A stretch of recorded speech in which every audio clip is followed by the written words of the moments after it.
All right, we'll call K-12 Education Committee to order. Madam Clerk, please call the roll. Representative Carringer. Cassada. Sapicki. Clemens. Haston. Here. Hurt. Love. Reagan. White. Chairman, you have a quorum. Thank you. Any personal orders before we begin? Seeing none. Oh, go ahead, Representative Carringer. Thank you, Chairman. I just kind of wanted to make an announcement fresh from Knox County Schools. We have a new Knox County School Superintendent, John Riswick, has been voted on by our school board in Knox County. So I just wanted to say congratulations, John. Thank you for that. Any other personal orders before we take a look at the calendar? All right. A little bit of housekeeping on the calendar. We will let me take a look here. Item number 3, House Bill 1648 is going to be moved to final calendar.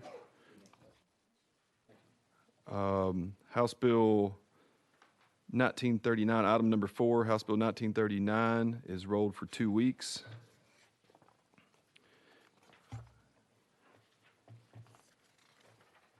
Item number 7, House Bill 2564 is rolled for 1 week.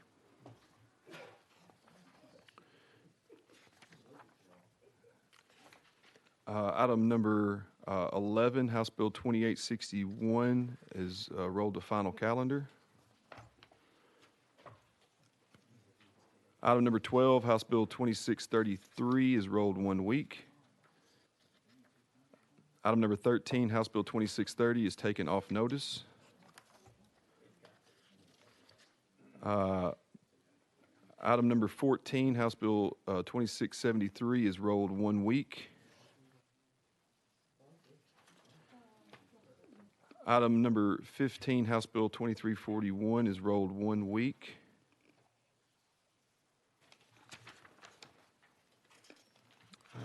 Is there anything? Item number 20, House Bill 2709 is rolled 1 week. And I believe that's it. I missed one? That's all I got. Okay. We are going to roll item number 1, 1 space, and we are going to be taking up item number 2. We'll be taking up item number 2, House Bill 2154 by Leader Lamberth. Properly motioned. Leader Lamberth, you are recognized. Thank you, Mr. Chairman and members of the committee. I know this committee studies all of these bills very carefully, and I know you're very familiar with this one, so I'll keep my presentation short. This bill does a couple of very simple things. It defines library collections and materials.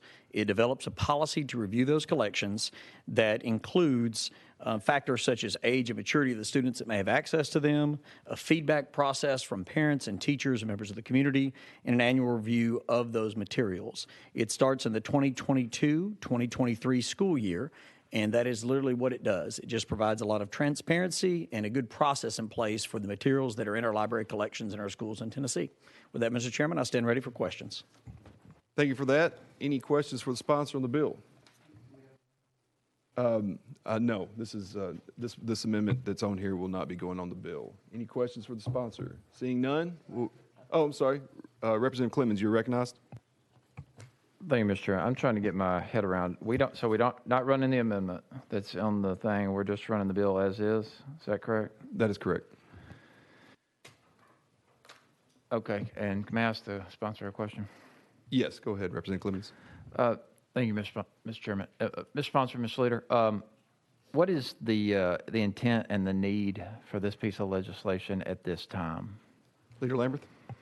Sure. I mean, our goal in general in education is to have both parents and teachers and students and administration within different communities to all be working together to make sure our children get a great education. And part of that is making sure the materials in the library in that school are appropriate for the age level, maturity level of the children that are accessing those materials, and that they're helpful to them receiving a great education. So we don't have a process like this in place right now. This also allows for local jurisdictions and LEAs to be able to make that determination for their community on what's best. It may differ drastically between rural and urban areas or from one side of the state to the other. So the reason that this is important right now is to just make sure we have a process in place for that. And again, the hope is that the materials that would be available would help children get a great education. Representative Clemens. Thank you, Mr. Chairman. So I guess my concern are we not disrespecting our librarians who are trained, to select the books that go in these libraries, and they review these regularly from what I understand?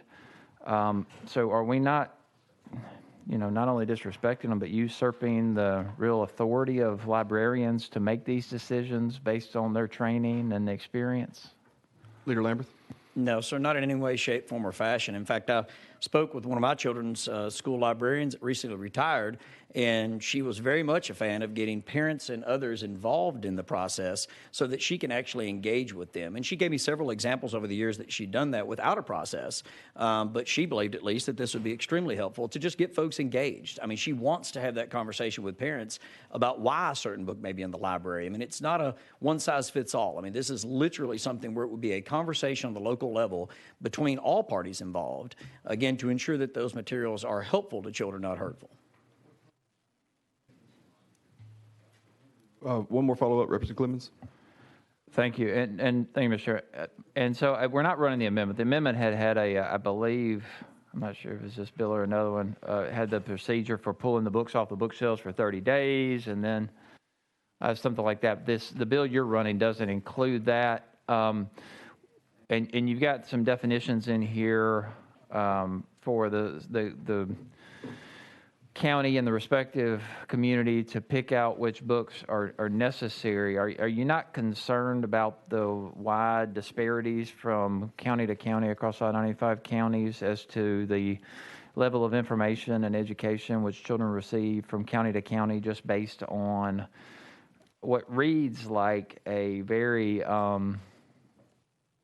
subjective, in a lot of ways, analysis of the books that are going to be in here? Leader Lamberth, and then we have Representative Hurd on the list. So I trust our local communities to make decisions on what's best in their community. A big government one-size-fits-all solution to these issues normally doesn't work very well. So I think our local communities with parents and teachers and librarians, I trust those folks. You may or may not trust them, but I do. I trust them to make decisions on what's appropriate for their schools. Now, there's lots of different ways to go about this, but for me, as a parent of school-age children in public schools, I like having that conversation with our school librarian and teachers to make a determination as to, for our community, what's appropriate. For your community, may be drastically different. But again, the best decisions are made at the local level, and that's what this bill preserves. Representative Hurd. Move previous question. Question has been called. Without objection, we'll be voting on House Bill 2154. All those in favor, please say aye. All those opposed say no. Ayes have it. On to full education. Thank you, Mr. Chairman and members of the committee. Thank you. That's going to bring us to back to item number 1, House Bill 1901 by Chair Lady Weaver. Do I have a motion? Motion. Properly motion. Chair Lady Weaver, you are recognized on House Bill 1901. Thank you, Chairman. Do you have an amendment? Yes, I do. So we'll get this bill in its proper posture. The amendment that we will be speaking to is 13995. All right, properly motion without objection. We'll go ahead and get this on the bill. All those in favor of adding Amendment 13995 to the bill, please indicate by saying aye. All opposed say no. The ayes have it. We are back on your bill as amended. Chair Lady Weaver, you are recognized. Thank you, Chairman. Thank you, members. And I want to thank various people who helped work on this. Again, our goal is to make a pathway to encourage more people to enter into the teaching profession. As you know, the news has been we have a teacher shortage. And not only do we want to make sure these teachers have the proper content, they're able to teach. I know someone said that I'm in favor of a warm body than nobody. Well, that was a little out of context. I am in favor of putting a teacher in front of every child in the classroom. This is a pathway to do that. So the bill, the amendment, again, if you read through it, it still has some benchmarks. You know, you just can't take any person out in the public and bring them from the classroom. You've got the benchmarks here that is in Section 2. Also, it addresses those that we have already grandfathered in. You remember last year we had a bill that passed for the COVID incidents to have teachers in the classroom and the shortage. So this will allow those to be grandfathered in, and then for them to go on, if they want to get their license, their practitioner's license. And that's what this bill does. Thank you. Does anybody have any questions for our sponsor? Representative Clemens, you're recognized. Thank you, Mr. Chairman. So this will extend the temporary permits for 2022 to 23 and 23 to 24? Chair Lady Weaver. Yes, it does. And so that will total how many years that these temporary permits have been issued? Chair Lady Weaver. They cannot be more than 3 years. And how many years? Because we've already have one, so that's behind us. So it would be 3 total. Correct. And so I guess my question is, what is the purpose for extending this beyond this school year at this time? Chair Lady Weaver. Well, I mean, if you remember the last time we had this bill before you, we were always concerned about making it subsequent years. This kind of gives us a little rein in, and we're able to see how many teachers actually apply for the permit. Because if you look on the amendment on the back, there's a section that is added that will require the Department of Ed to report to our education committees how many permits were issued and endorsement exemptions. So we're going to get a little, we'll have some data. Does that answer your question?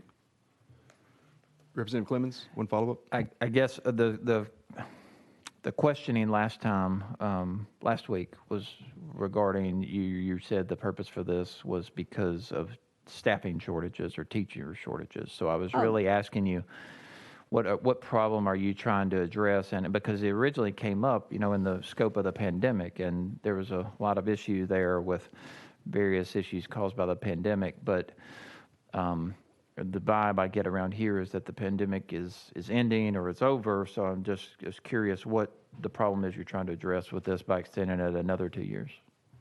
Chair Lady Weaver. Absolutely. Well, what we're trying to achieve here is these teachers are already in the hopper. They came in on a permit. This enables them to encourage them to go ahead and go forward by getting their practitioner's license and obtaining a full-time teaching job. So this is actually a win-win for not only our local LEAs, but for the teacher and then for our children. Chairman Zapicki. Question has been called. Without objection, we'll be voting on House Bill 1901. All those in favor, please say aye. Aye. All those opposed say no. Ayes have it. On to full education. While we have Chair Lady Weaver here, we are going to take up item number 8 on the calendar, House Bill 1899. Do I have a motion? Properly motion. We do have an untimely filed amendment on this one. Is that right, Chair Lady Weaver? Yes. All right. We, without objection, will be voting to take up the untimely filed amendment. All those in favor, please say aye. Aye. All those opposed say no. The ayes have it. Would you like to explain your amendment, please? Surely. The number is 14038, and I worked with the department on this. I find it moves us down the field. This bill allows a teacher who currently holds a valid temporary teaching permit to move forward to receive her practitioner license. If she also has to have performed above expectations on their most recent evaluation, and the director of schools writes a letter of support. Again, this is another toolbox, a tool in the toolbox to get more teachers in front of our kids. Thank you for that explanation. That was the explanation of the amendment. Without objection, we will go ahead and vote on adopting Amendment 14038. All those in favor, please say aye. Aye. All those opposed say no. The ayes have it. We are back on the bill as amended. Does anybody have any questions for the sponsor? Chairman Watt. Thank you. I just want to make sure I understand it right, compared to the one we just did, item number 1. So is there a timeline on this when teachers, I mean, is this like for a 2-year period of time like the other one? Chairlady Weaver. Oh, sorry. Yes, a teacher holding the teacher's second or third teaching permit may apply. So May apply to the Department of Ed for a limited license. It's called a limited license. Limited. So she can continue teaching the course or subject area taught pursuant to the teacher's current temporary permit. So you only can get a permit for a total of 3 years. Yeah, okay. And Chairman Watt, we do have the department on the list if you would like to go out of session to ask them a question. I'd like to get the definition of a limited license. Okay. And just make sure. All right, let's, without objection, members will go out of session and ask the department to come up and answer a few questions. Please just state your name and who you represent for the record, please. Jack Powers with the Department of Education. Charlie Bufalino with the Department of Education. Chairman Watt, you want to restate your question there? Yeah, thank you. I just want to make sure I have an understanding. I'm supportive of what Chairlady Weaver is trying to do. We do have a teacher shortage. My concern is it doesn't go on too long because we have worked so hard the past dozen years to make sure we bring up the performance levels of not only our teachers but our standards in schools. And I want that we don't put this into, perpetuity or anything like that. So could you give me some understanding of that, what we're doing? Absolutely, Chairman. I'd be happy to. So as Chairlady Weaver stated, this limited license would be a new license type that we're proposing that would be available to folks on their second or third permit. There are some requirements that you have to meet in order to get that limited license. You have to have achieved either a level 4 or 5 in effectiveness. You have to be currently teaching on a valid permit, and you also have to have a letter of recommendation from your director of schools. The limited license would be valid for 2 years. To Chairlady Weaver's point, you'd be allowed to stay in the classroom and keep teaching the same subject. But by the end of that 2-year period, you would complete additional requirements related to some really foundational knowledge and skills through training to be defined by the state board to get your full practitioner's license. So our goal here was to really create kind of a bridge for these folks who, to Chairlady Weaver's point, are in the classroom right now and want to be in the classroom. We wanted to create a pathway for them to do that, to get their full practitioner's license, but also ensure that they still receive some level of training in some of those really critical areas. For example, foundational literacy skills, hearkening back to the Literacy Success Act that you all just passed. But that is basically the timing period. So folks on their second or third permit, the transitional license, or the limited license, rather, is only valid for 2 years, by which time they have to get their full practitioner's license. Chairman Watt? Thank you very much. That's helpful. That's it's just as we go down this road, the pandemic, and there's a shortage in every industry, as I mentioned last week. There's a shortage there. Commercial pilots are short, but we don't reduce the standards long term because it's not good. And I think our children deserve as much that we keep the standards high. So just want to make sure I had a good understanding of that amendment. Thank you. Any other questions? Representative Clemens? Thank you, Mr. Chairman. Can you guys explain for me how this fits with the last bill that we passed and what the cumulative impact would be and what this looks like? Absolutely, I'd be happy to, and thank you for the question. So the previous bill, House Bill 1901, what that amendment did is it said that we would continue to grant waivers, subject area waivers, for 2 more years. This concerns, though, the permits, and what that previous amendment did regarding permits was it took the individuals who were allowed to get a permit this year under the increased flexibilities from Public Chapter 326, and it says that they can continue to get that same permit for the next 2 years. We will not issue brand new permits to folks who did not already get one under those flexibilities. So in a sense, we're grandfathering in a group of teachers who were allowed to have a permit in subject areas which historically we never granted permits. Those folks would, under this bill, be eligible for that limited license should they wish to pursue that pathway to get their practitioner's license and stay in the classroom. Representative Clemens? Thank you, Mr. Chairman. Yeah, thank you for that. I appreciate that explanation. It makes more sense. But I guess my concern is it almost seems like we're allowing a teacher residency program. That's what it seems like we're doing, but they're not being supervised. It's a teacher in the classroom, not necessarily trained to teach that subject matter for a period of time, but now as long as they promise to do that.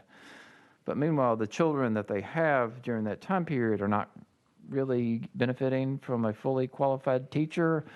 And so it seems like we're basically establishing a residency program without the appropriate supervision. You understand what I'm saying? Thank you for the question, Representative. I think one thing I'd note that we haven't pointed out yet is in order to receive permits or waivers in these situations, districts have to demonstrate when applying for those that they've exhausted the options to have a properly credentialed and endorsed teacher in front of that classroom. So that's a precondition before we kind of go down this road. That remains in place with both this bill and the previous one. And it really is the way this has been set up in terms of the two bills working together. As my colleague, Mr. Powers, said, we're taking the individuals that we said last year, we need you now, and giving them at least a pathway to go do that. Maybe it's sort of similar to a residency model. Maybe it's not. I know we talked last week about the apprenticeship model that's coming, and we're very excited about that to provide some of those pathways for teachers. But we do see this as a limited but very important transitionary sort of pathway for these individuals. And as Chair Lady Weaver said, they do still need to show an overall evaluation of a 4 or 5 in order to continue having this opportunity at that second and third year sort of going forward. Chairman Sapicki? Thank you. Just to follow up on that, what you just said, because there was a statement made that basically these people are in the classroom with no supervision. They're still being evaluated. Yes, sir. So these people are not just pulled off the street and given a book and say, go teach. There is intervention at the local level to make sure, and we have a grow your own product right now. So these are people that have said, we want to get into the teaching profession. There is supervision, there is evaluation, and if they show that they're a level 4 or 5 teacher, that would kind of tend us to believe that we want to keep those people around as long as we can, correct? Yes, that is correct. I would note just briefly, this isn't quite the same thing as Grow Your Own. Correct. That's more of a partnership model, paraprofessionals, not a teacher of record. But there are similarities there. Thank you. Representative Clemens? Yeah, just 2 quick questions. And so how often are they evaluated? They're evaluated annually. I think there's multiple observation periods each year. I think there are at least 2, if I'm not mistaken. 3? So these individuals would be in that time period where they would have to get 3 formal observations, I believe, every year, because they would be first year or second year teachers. So 3 throughout the entire school year? 3 observations, and then every teacher has a formal level of effectiveness score that they get at the end of every year, and these teachers would be included in that. Okay, I just want to distinguish between supervision and evaluation, those specific terms. So, and then my final question, thank you, Mr. Chairman, is you said the school system had to show that they've exhausted all other avenues to fill that position. What do they have to do? Is there a checklist that they have to go through to show the department, and what is that? So I'd be happy to answer that question, and I'm somewhat uniquely positioned in terms of the folks in this room to answer that in the sense that I've actually helped our licensure team process some of these applications. We have requirements that they show that they've exhausted all efforts to hire individuals. I've seen everything from pictures of billboards posted around town to agendas from hiring fairs with dates. Districts have to show with multiple pieces of evidence. Most of them use hiring fair documentation, but there's a variety of evidence pieces that they can submit that we would consider as proof that they've tried to hire for the position. Any other questions? Seeing none, thank you for Thanks, joining Chairman. us today. Without objection, we'll be going back into session. Any other questions for our sponsor? Chairman Sapicki? Question has been called. Without objection, we'll be voting on House Bill 1899. All those in favor, please say aye. Aye. All those opposed, say no. The ayes have it. On to full education. Thank you, Chairman. Thank you, members. All right, that takes us back to, I believe, item number 5. Is that right? All right, item number 5, House Bill 2455 by Representative Hicks. Properly motioned. Representative Hicks, you are recognized. Thank you, Mr. Chairman. We'd like to roll this for 2 weeks, please. Without objection, rolled for 2 weeks.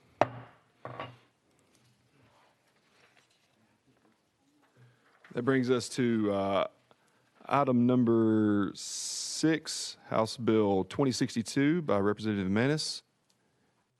Do we have a motion? Motion. Properly motioned. Representative Manis, do you have an amendment with this? Yes.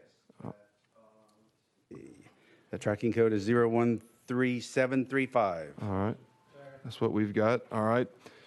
Probably motioned. Without objection, we'll go ahead and get this on the bill. All those in favor of adopting Amendment 13735, please say aye. Aye. All those opposed say no. Ayes have it. We are back on the bill as amended. You are recognized. Thank you, sir. Obviously, the amendment makes the bill. HB 2062 is known as the Save Our Students Act.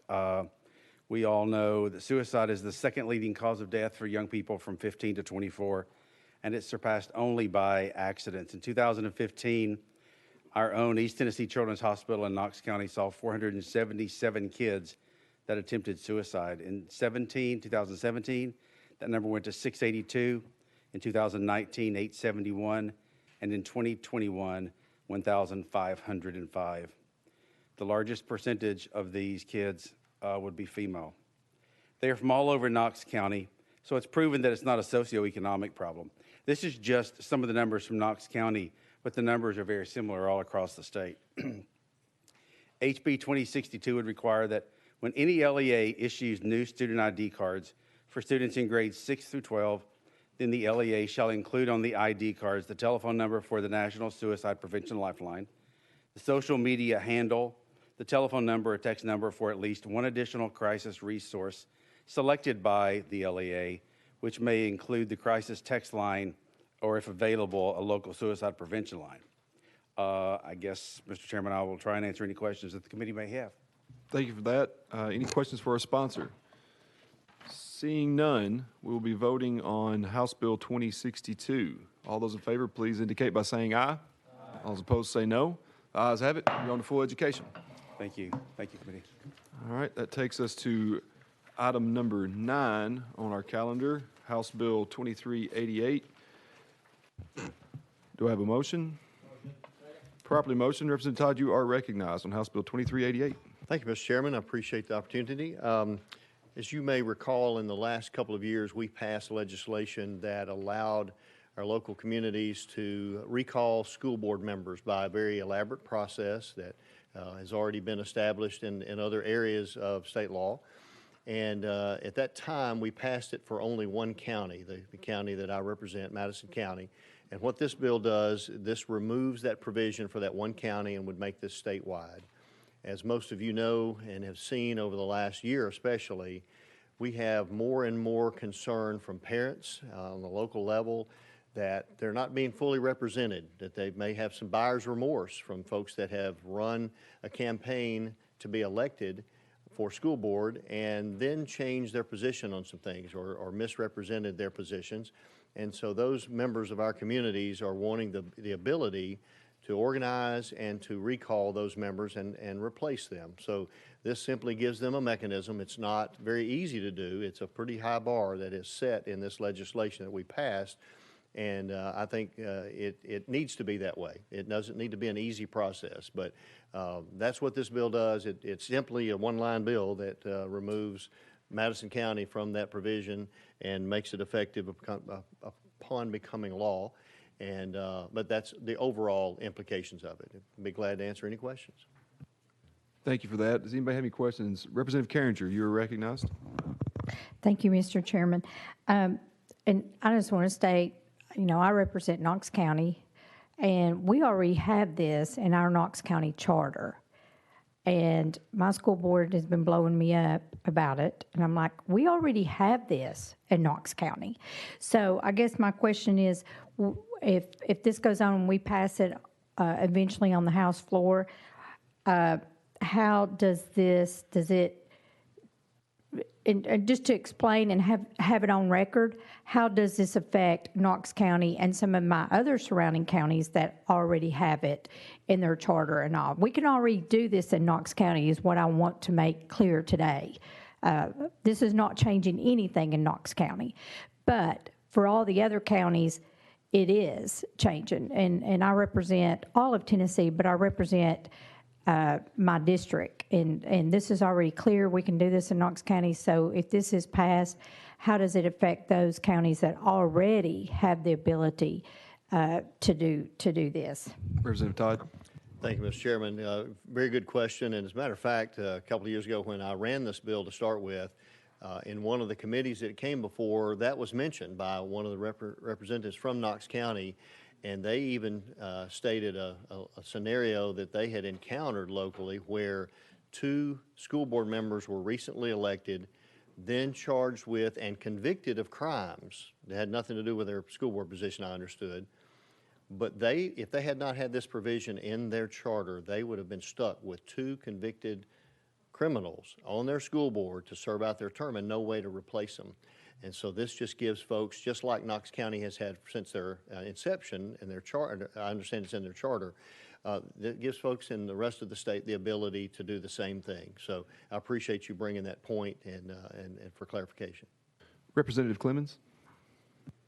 Thank you, Mr. Chairman. And I guess my concern is that this is just kind of springing up now after the last year, which I think we can all admit last year was a pretty rough year for everybody in elected office. And, you know, if you find out somebody's a criminal or something like that after the fact, that's certainly a different situation.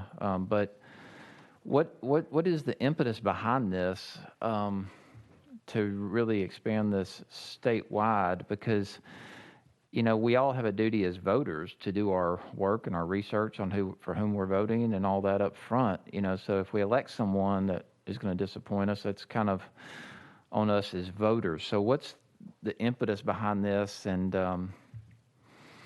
you know, why now, I guess? Chairman Todd. Thank you, Mr. Chairman. A very good question, and I think that I would just restate what I did earlier, is that sometimes folks run for office and don't really tell the truth. They present themselves as in one line of thought or another, and then once they are serving, they tend to serve differently than what they've told their voters that they would serve as. So I think folks have had some buyer's remorse. I had that in my district just in the last few years, and that's one reason that I brought this bill. As many of you know, you will rarely see me before this committee. It's not my bailiwick to deal with things with education, but my voters said, you have to do something about this. We have a problem. We have members that ran on one thing and now they're serving differently, and we need some help. We have no way to remove them. And once this passed, they actually ran through the process and were successful in getting that at least to the point of initiating the recall election and going through that part of the process.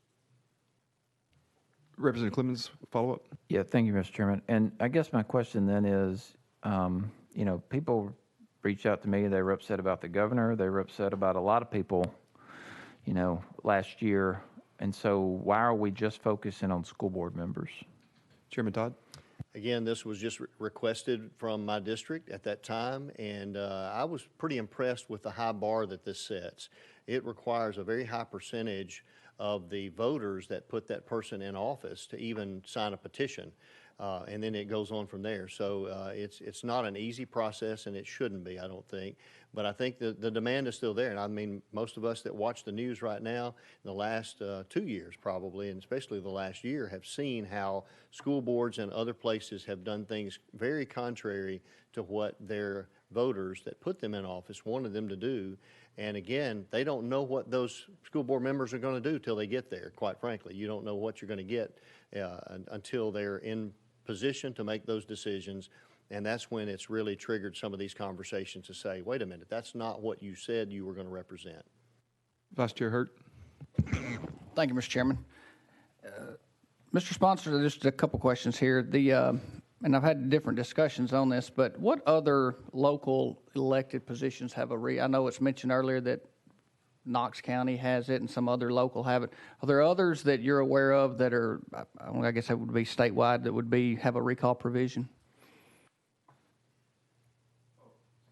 Chairman Todd. Thank you, Mr. Chairman. It's been a couple of years since I've looked at that list, and I'm going strictly from memory. But I believe there are some special school districts across the state that have that written into their charters, and some other local, like city schools, I'm told. I don't know about other counties. I think there are, but I don't recall which ones. Vice Chair Hurt.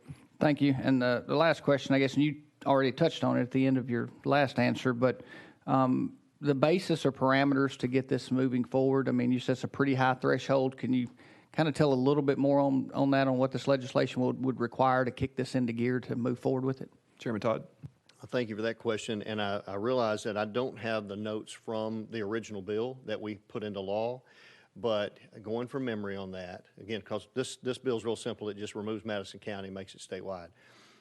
If I remember correctly, it takes 66% of the number of votes that put that person in office. So the affirmative votes, it takes 66% of that number.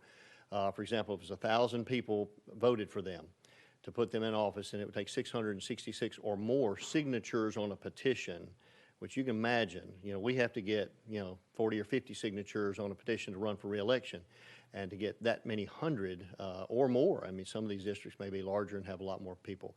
That takes that to even trigger the recall election. Then they have to go through the election process. And right now in statute, I believe it is 66% majority to recall that person. So the vote is not just a simple majority, it's 2/3 majority to get that. Chairman Sapigi. I did have one other. Chairman White, you're recognized. Representative Hurt already asked my questions. I do have one. Is there a cost to the county fiscal note for special elections or anything like that? Chairman Todd. This would require. If I remember correctly from a couple of years ago, there was a cost in that. This came back with a zero fiscal note, and I don't know exactly, it didn't have any explanations in it. Chairman Haston mentioned to me earlier today that fiscal review may be looking at that again. So as we move forward, that may surface to correct a mistake if there was a mistake made. I'm not sure. Chairman Spiggy. Question has been called. Without objection, we will be voting on House Bill 2388. All those in favor, please say aye. All those opposed, say no. Ayes have it on full education. Thank you, Mr. Chairman. Committee. All right. That brings us to item number 10, House Bill 1740 by Representative Sparks. Properly motion. Representative Sparks, you are recognized on House Bill 1740. Yep. Thank you, Chairman. Thank you, committee. Basically, what House Bill 1740 does is add 3 commissioners to the state. What this does is establishes criteria for each of these 3 commissioner position based on the knowledge expertise serving in the 3 different areas, geographic areas, which are urban, suburban, and rural. Members, according to recent study, the high poverty rates, lower medium household income, opioid addiction that has been rampant in many of the rural communities, and limited access to technology and healthcare among some of the issues facing rural Tennessee, just to name a few.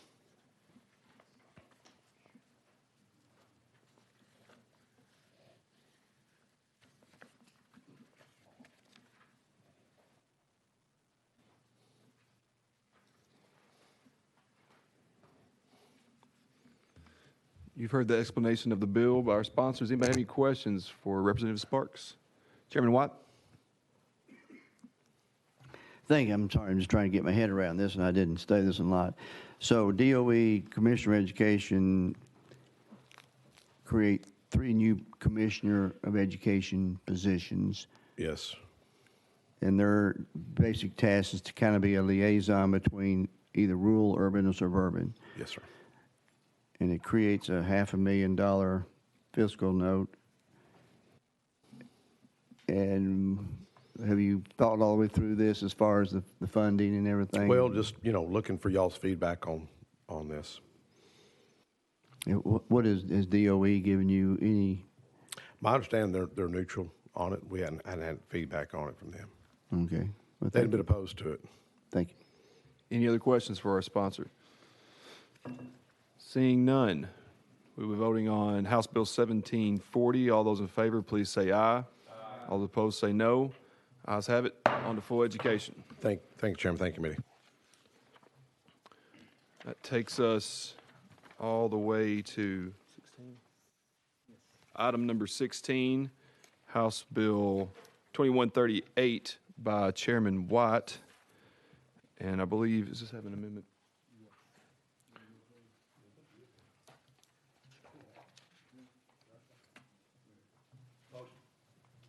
Properly motioned, Chairman Watt. I believe you have an amendment with this.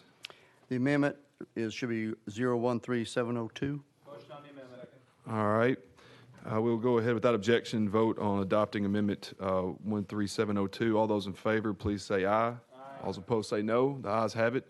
We are back on your bill as amended. Chairman Watt, you are recognized. Members, this is the thing that, I guess this is the one issue we got out of session last year that lit up emails and text messages and contacts from all of our LEAs, in that it basically, the AMO, or your annual measurable objective, which is how we measure, our annual TCAP testing, and it uses the 2020-2021 school year data instead of going back to the 2019 because of the pandemic. The TCAPs, as we know, were lower, and the schools, we grade them A through A, B, C, D, E, and F, and this just makes it measures what the latest score is, sort of going back earlier, and so we were pushed to do this, so we drafted this bill in order to make sure that we're using the data that came out of the pandemic year. And with that, any further explanation? I think I did ask, in case anybody needs more explanation, I did ask DOE to be here. Anybody have any questions for the sponsor on the bill? Seeing none, we'll be voting on House Bill 2138. All those in favor, please say aye. All those opposed, say no. Ayes have it. On to full education. That takes us to item number 17, House Bill 2139 by Chairman Watt. Thank you, Properly committee. motion, you are recognized. Thank you. This was one I picked up a couple years ago visiting around the state. This basically deals with truancy. When you have a child going to a school and they start the school year, and then the superintendent or the principal, you have a child that's not showing up, they're truant. They have run into many issues where the parent will come and say, well, I'm just going to take my kid out of school and homeschool them. And if you haven't planned ahead of homeschooling your child, you're probably not going to homeschool them. So what this does is put in protection where, no, unless you planned ahead to homeschool your child, you just can't come in because your child is truant and say, I'm going to homeschool. And unless the superintendent gives you a special permission, you've got to wait till the following semester to withdraw your child from school. So it's a protective measure to keep those pulling children out of school just over truancy issues. And with that, that's the main gist of the bill. Thank you, Chairman Watt. Does anybody have any questions for the sponsor? Seeing none, we'll be voting on House Bill 2139. All those in favor, please say aye. All those opposed, say no. Ayes have it. On to full education. Thank you. That brings us to item number 18, House Bill 1895 by Chairman Reagan. Properly motioned. I think we do have an untimely filed amendment. Is that correct on this one, or do we not? No, sir. No, I'm sorry. My apologies. I made an incorrect note on this one. That was a heart check, right? Yeah, sorry about that. You are recognized on House Bill 1895. Thank you, Mr. Chairman. Committee members, as you may recall, last year we passed a bill requiring that interscholastic scholastic activity participation be based on the sex on a student's birth certificate. However, we didn't put any teeth behind it. What this bill does is just add teeth to that bill that we've already passed. I'll stress to you that it applies only to public middle school or high school interscholastic athletic activities. Again, as previously noted, there were no consequences if someone chose to ignore what we had passed last year. This bill creates the enforcement mechanism and requires the Commissioner of Education to withhold BEP fund increments pending remedy. Exemptions for LEAs constrained by court orders or other legal requirements are covered. And it addresses valid concerns about student privacy that were brought forward last year. For example, student safety in intimate spaces, students with trauma from previous sexual assault or abuse are at risk of trauma exacerbation if we do not follow what was passed last year, and this is a way of ensuring that we do. The State Board of Education is required to promulgate rules under Title IV, Chapter 5 for this, which is the UAPA. With that explanation, I stand ready to answer questions. Thank you for that, Chairman Reagan. I will entertain any questions that you have for the sponsor, but we also have somebody down for testimony, and without objection, we would go ahead and go out of session to hear that testimony if that is okay with the committee. All right, we will go out of session, and I will remind our guests that we have a 3-minute window here for your opening comments, and then we'll open it up for questions. Mr. Chase Wilder, just for the record, make sure you state your name and who you represent, and make sure you turn your microphone on.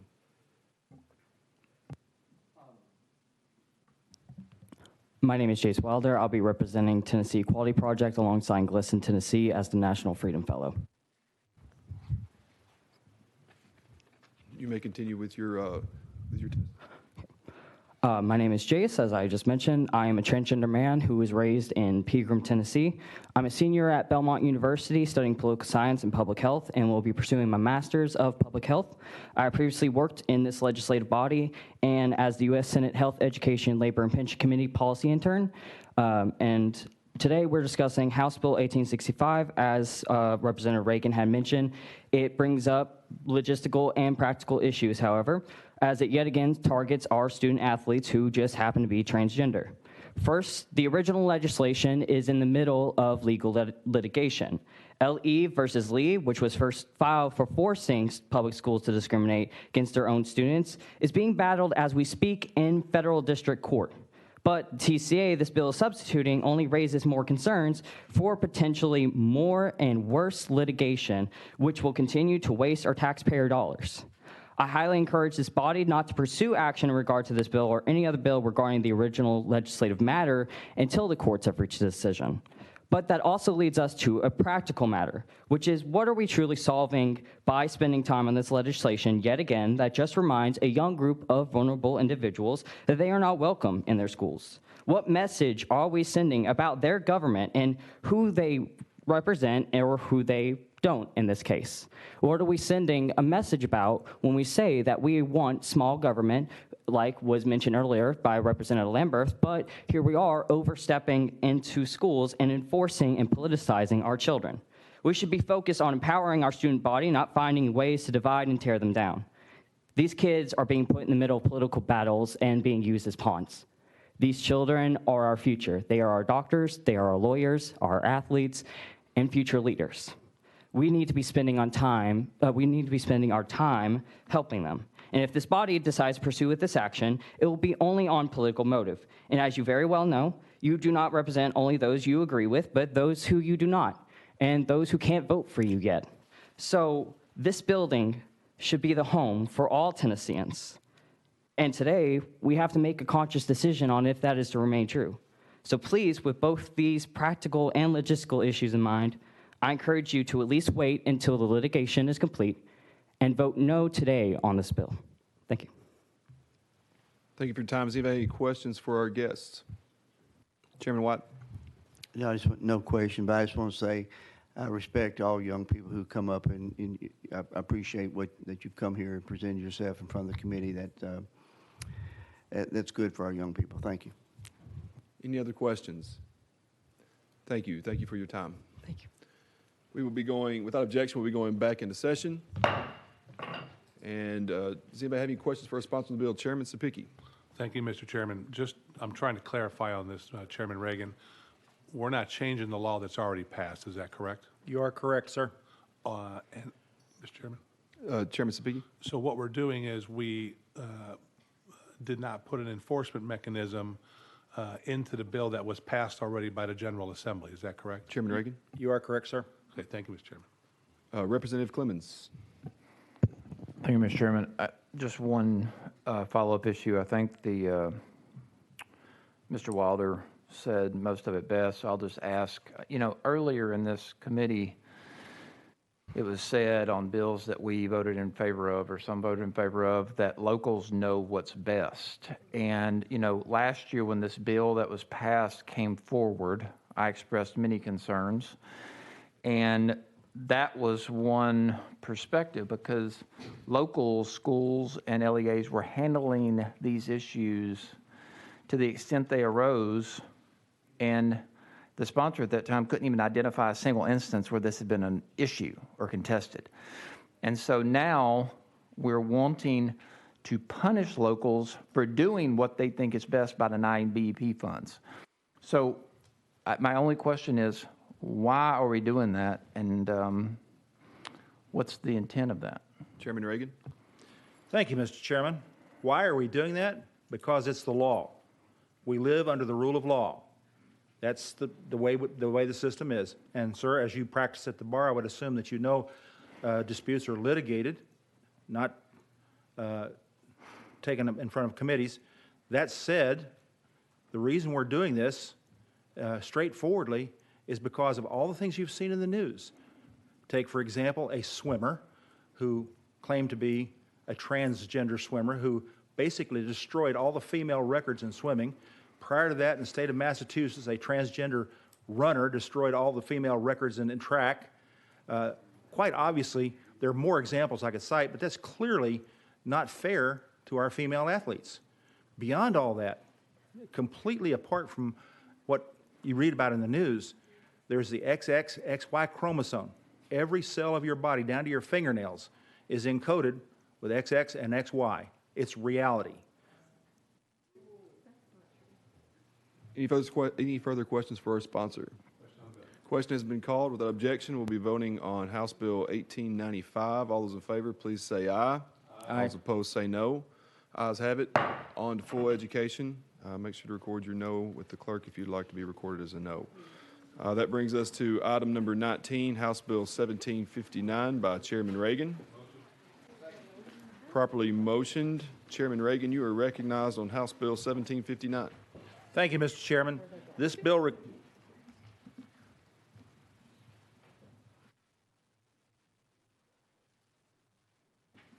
requires a system-wide policy that creates a humane workplace atmosphere and increases employee job satisfaction. As has been pointed out several times before this committee, we have a teacher shortage. And depending on whichever numbers you happen to have heard, they're still significant. This bill addresses an unnecessary job irritant and thus enhances the potential for teacher retention. It allows K-12 public school employees up to 3 days of bereavement leave for an immediate family death.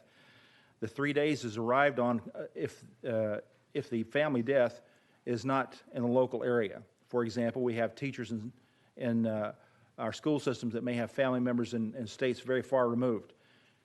Within the local area, we give them a day, but within travel, let's say their family is located in Texas or California, this bill allows them to take a travel day each way so that they can spend a day at the funeral of their loved ones and comforting their family. Employees receive normal pay for bereavement leave, and more than 60% of U.S. employers, as of 2017, when I checked, offered some type of bereavement leave. Currently, Oregon is the only state that requires bereavement leave for teachers. However, I'm all in favor of Tennessee joining that list. It reduces employment stress and thus increases productivity. And quite frankly, studies have shown that stress over a lost loved one is exacerbated by the immediate requirement to return to work right away. It's the right thing to do. I ask for your support. Thank you, Chairman Reagan. Does anybody have any questions for our sponsor? Chairman Watt. I've been full of questions today, so I just got to ask. On the local, wouldn't this already be can you, as a teacher, work this out on an individual basis? You know, if you need to take off for a little time for bereavement, is that not something that locals can already do if you go to your principal or your superintendent? Chairman Reagan. Without getting into details, I can give you a personal case where that was not true. Okay. ideally, you would have local administration able to do that, but there are some places where they can't, hence this requirement. So the bill requires the local board to adopt some type of policy with these guidelines. That's correct, sir. Okay, thank you. Representative Clemens? Yeah, thank you, Mr. Chairman. And I don't know if this is better for legal or the sponsor, but does this mirror the bereavement policy to the extent there is one for state employees? Just curious. Without objection, we'll go out of session and let legal take a look at that. Katie Robertson, Office of Legal Services. I'll get back with you on that. I'm not certain. I didn't look at that when I was reviewing for this bill. Back in session. We're back. Anybody else have any questions for the sponsor? Question has been called. Without objection, we'll be voting on House Bill 1759. All those in favor, please say aye. All those opposed say no. Ayes have it. On to full education. I think one item that I did forget to mention earlier, I don't think I mentioned item number 21, House Bill 1710 has been rolled 1 week as well. So I believe that takes us, if I'm not mistaken, to the end of the calendar. Did I miss anything? All right. Any other personal orders? Chairman Sapicki. Mr. Chairman, any thoughts on last calendar yet? Sometime in March. Thank you. Without objection, we'll stand adjourned.